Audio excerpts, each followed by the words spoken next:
right, before we sew in the seam, I wanted to talk real briefly about feed dogs. And feed dogs are these little metal teethed bars that kind of hang out here at the base of where you feed your fabric through. And with those, what they do is they come up, they kind of grab a little bit of the fabric, move back, drop down, come up, and they repeat this process as your sewing machine is going at a very high speed. And they actually advance the fabric through the machine, or at least help to.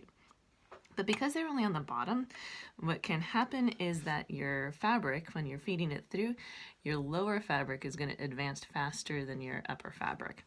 And then this can cause distortion, or it can cause it to gather or pucker a little bit weird. But when you're doing something like sewing a hem, where we have a longer piece of fabric going into a shorter piece of fabric, or something like with the sleeve where we have all that easing that we want to get incorporated into the seam, what we can do is be sure to put the longer piece of fabric, or the fabric that we're easing into the other one, on the bottom. And so we're helping to the feed dogs are helping to mush or to kind of ease that fabric into the shorter one, because it's advancing it more. And then we can also just use a lot of physical tension when we're sewing it.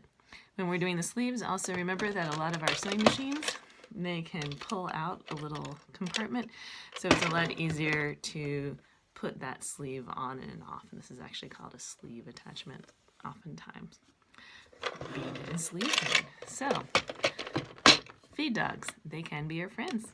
And so we'll go ahead and sew that sleeve on, or the sleeves on, using our feed dogs.